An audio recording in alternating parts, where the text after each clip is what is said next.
Normalement, si vous ne croyez pas que l'islam est la vérité, vous devez donc considérer que Mohammed était soit un menteur, soit un fou, qui se faisait passer pour un prophète divin. Bref, c'était un faux prophète. Et que fait un faux prophète qui en réalité sort des lois religieuses de son imagination humaine au lieu de les recevoir directement de Dieu comme il le prétend?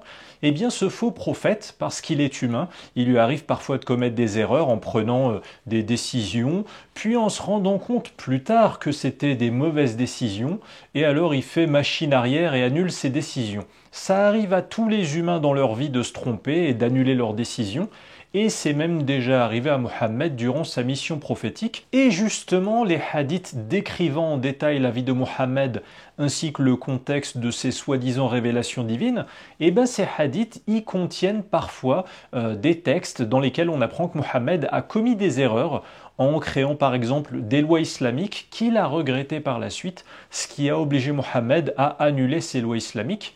Alors en théorie, les musulmans vont nous dire que c'est pas un changement d'avis basé sur une erreur humaine, mais ils vont nous dire que c'est une abrogation volontaire validée par Dieu.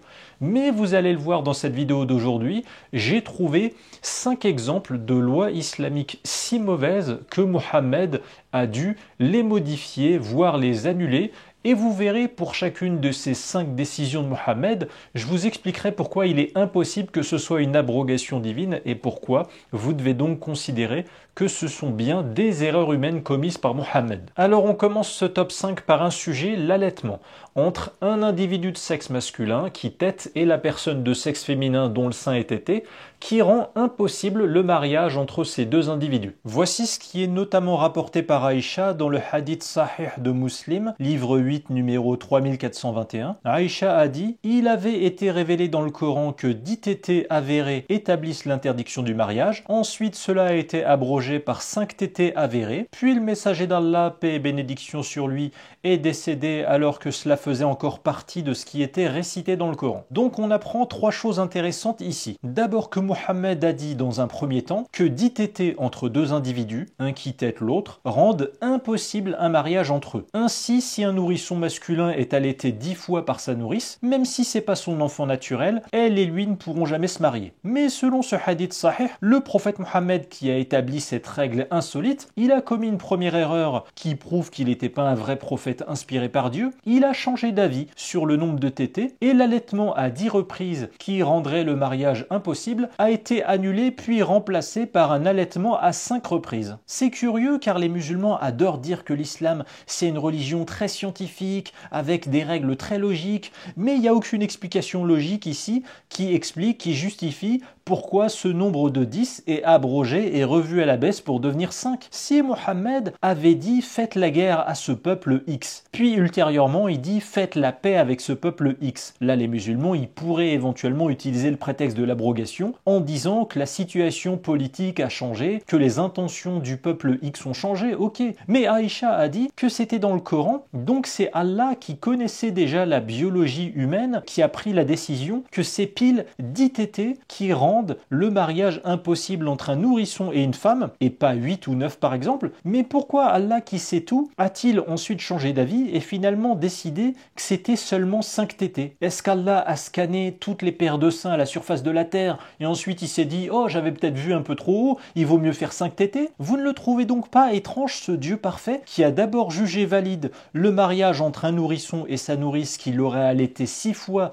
parce que c'est moins de 10, puis plus tard Allah juge finalement invalide le mariage entre un nourrisson et sa nourrice qui l'aurait allaité 6 fois car là c'est plus de 5. Allah l'omniscient, il aurait dû savoir depuis le début qu'il se serait trompé sur le nombre de tétés et qu'il avait décidé un nombre de tétés excessif la première fois pourtant. Mais ça se sent tellement dans cette décision de changer de nombre sans explication que Mohammed était juste un charlatan humain qui testait parfois des lois, il regrettait une première décision, il a ensuite été obligé de modifier sa décision sans donner de raison ni d'explication explications. Et enfin, la cerise sur le gâteau, le verset sur les 10 tétés, finalement devenu 5 tétés. Aïcha affirme qu'il faisait partie du Coran, puis il a disparu, car dans les Corans actuels partout dans le monde, aujourd'hui, on ne trouve pas la moindre trace de ces versets sur les 10 ou 5 tétés. Pourtant, le Coran a gardé d'autres versets abrogés. Aïcha avait certifié que ces histoires de tétés annulant un mariage figuraient dans le Coran tout le temps que Mohammed était en vie, ce qui signifie que le Coran a été changé après la mort de Mohammed, donc par des humains, car aujourd'hui le soi-disant Coran inchangé par les humains, il contient aucune trace de ces lois sur les 10 tétés ou 5 tétés, abrogeant les 10 tétés, ce qui prouve encore davantage que cette loi islamique mal conçue par Mohammed a fini aux oubliettes, et par la même occasion que le Coran est une création modifiée par la main de l'homme.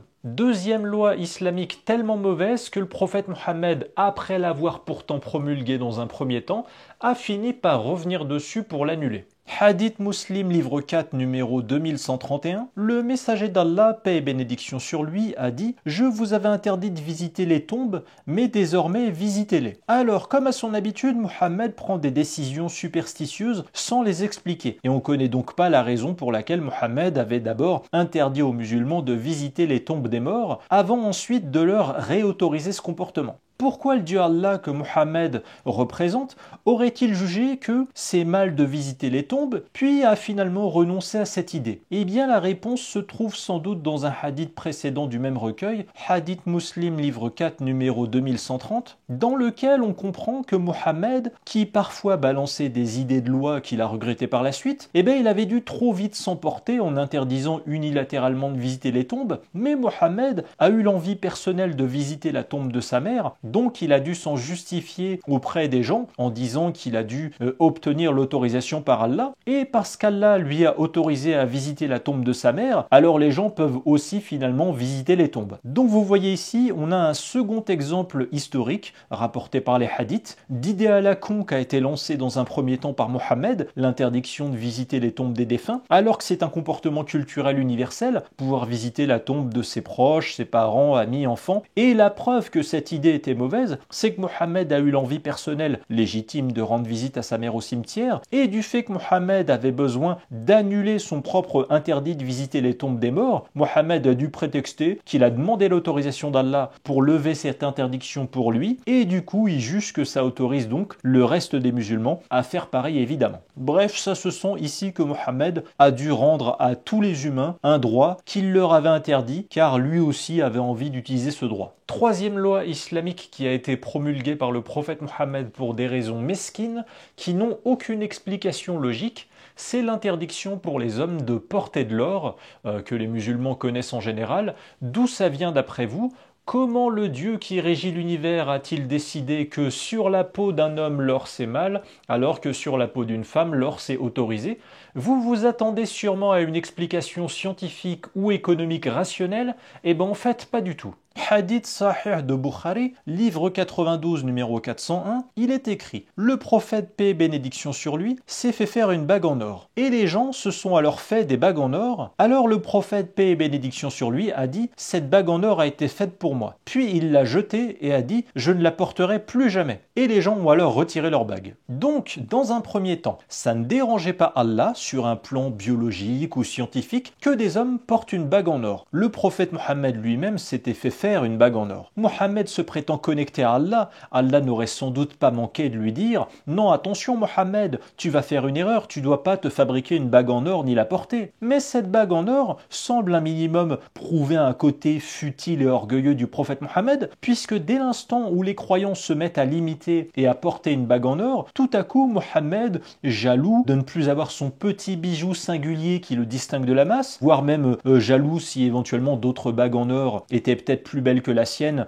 portée au doigt de d'autres croyants, et bah là Mohammed il a jeté sa bague en or en disant bah puisque c'est comme ça, eh ben je la porterai plus jamais ma bague en or. Non, dans une sorte de réaction puérile, évidemment à nouveau imitée par les autres musulmans. Et on arrive enfin à une troisième étape citée dans de nombreux hadiths sahih, par exemple le hadith de Bukhari, livre 72 numéro 754, avec cette loi islamique qui comme par hasard tombe. Le prophète, paix et bénédiction sur lui, a interdit le port d'une bague bague en or. Comme c'est étrange, Mohammed aurait pu dire ici par exemple que tout bijou en or est interdit, car après tout, pourquoi l'or d'un collier qui touche la peau du cou ne serait pas infamant, mais l'or qui entoure le doigt d'une main ce serait infamant? Eh bien réponse, c'est simple, parce que comme par hasard, ça coïncide avec cet épisode mesquin de la vie de Mohammed qui prouve que dans l'islam, Dieu dans un premier temps n'était pas gêné sur un plan scientifique ou biologique par le fait qu'un homme porte une bague en or, puis soudainement c'est devenu interdit d'en porter, comme par hasard, quand Mohammed en a eu marre que les autres fassent comme lui et portent une bague en or. C'est ça le contexte puéril de cet interdit. C'est pas une raison un minimum sérieuse sur le plan politique, biologique ou économique. Quatrième loi islamique tellement mauvaise que Mohammed lui-même l'a transgressée,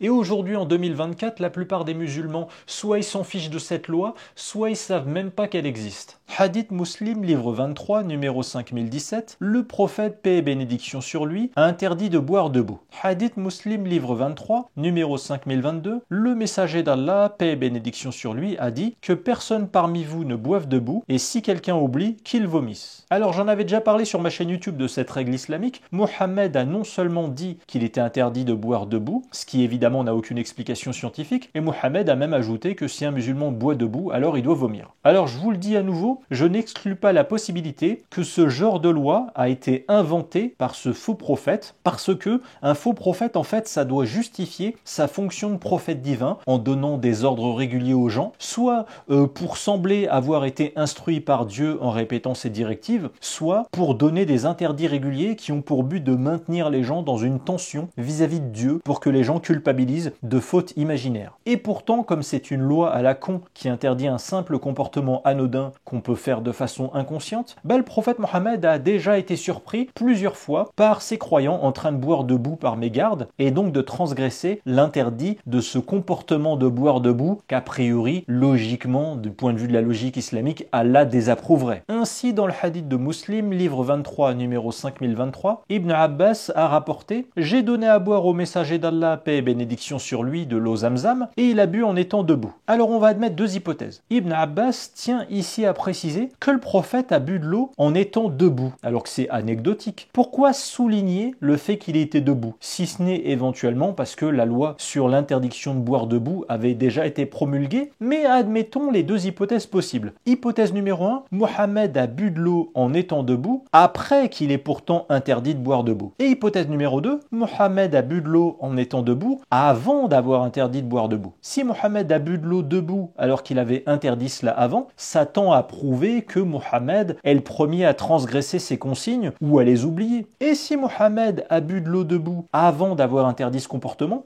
ça prouve à quel point cet interdit n'a aucun sens. Le mec est devenu prophète après l'âge de 40 ans. Il a passé 40 années de sa vie à pouvoir boire debout potentiellement, et soudainement le Dieu de l'univers, il lui aurait dit ou inspiré le fait que boire debout, finalement c'est mal. Pourquoi ce changement soudain et surtout sans explication? Et je vous propose un second hadith de Bukhari, livre 69, numéro 519. Ali, qu'Allah soit satisfait de lui, est venu à Bab al-Rahba et a bu debout. Il a dit « Certaines personnes désapprouvent de boire debout, mais j'ai vu le prophète, paix et bénédiction sur lui, faire ce que vous m'avez vu faire. » Bref, la morale de cette histoire, c'est que Mohammed a inventé une règle qui n'a aucun sens, dont la sanction consistant à vomir après avoir bu est disproportionnée, et Mohammed avait déjà bu debout dans l'indifférence générale. C'est sans doute ce qui explique pourquoi depuis sa mort, cette règle inutile est devenue un interdit quasi facultatif, ignoré ou oublié par la plupart des musulmans. Et on va finir par une cinquième et dernière règle islamique qui va se retourner contre Mohammed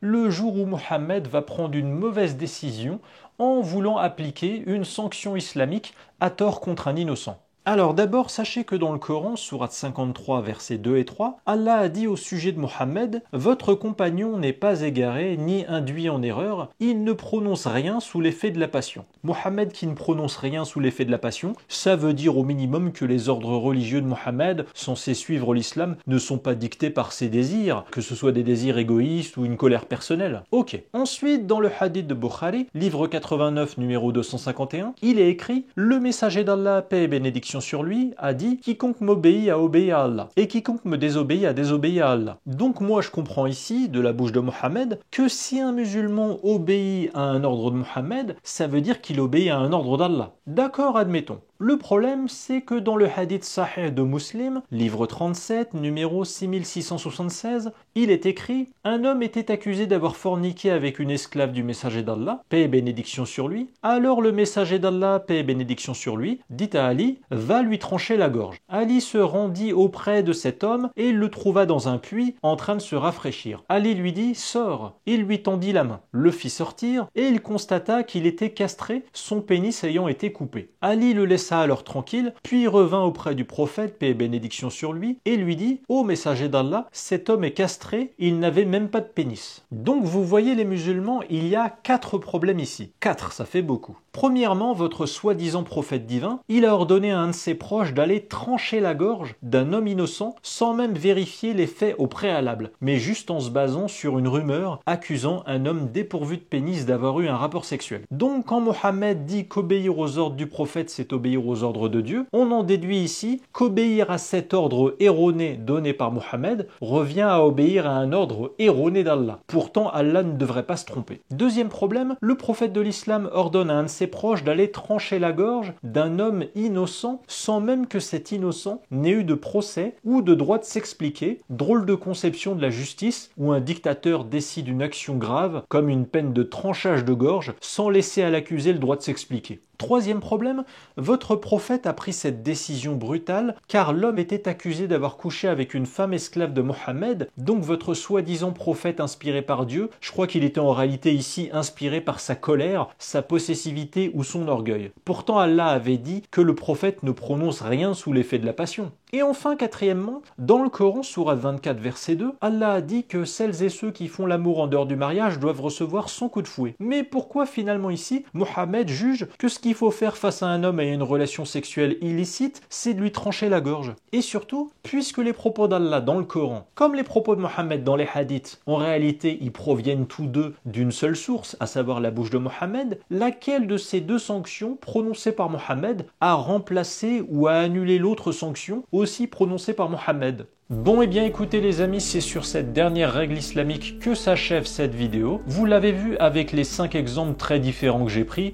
On a un prophète Mohammed qui a proposé des lois qui étaient bien présentes dans le Coran, puis ces lois, on ne sait pas pourquoi, ont disparu du Coran. Mohammed a personnellement ordonné des lois différentes de celles prononcées par Allah dans le Coran. Mohammed a changé des règles sans jamais donner d'explication et sans le moindre contexte. Mohammed a transgressé l'interdit qu'il avait pourtant donné à tout le monde et donc il a été obligé de faire machine arrière et de réautoriser le comportement interdit pour tout le monde à la base. Mohammed, il a oublié ses propres interdits devant témoins et à plusieurs reprises et il a créé des interdits universels qui sont basés juste sur une envie mesquine un jour comme ça. Voilà, tout ça en fait c'est le portrait vraiment d'un faux prophète divin qui hésitait, qui tâtonnait, qui avait des caprices, qui se trompait, qui se contredisait. C'est tellement évident que toutes ces erreurs et ces va-et-vient juridiques et judiciaires, ça venait d'un gourou humain qui n'a jamais été en contact avec Dieu. Voilà. Si les enseignements en tout cas et conclusions de cette vidéo vous ont plu, pensez à la partager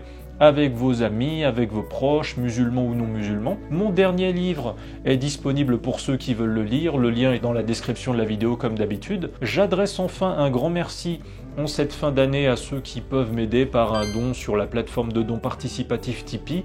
Le lien est aussi en description sous la vidéo. N'oubliez pas de vous abonner à cette chaîne YouTube afin de ne pas manquer la prochaine vidéo. Et moi je vous dis à très vite les amis. Ciao.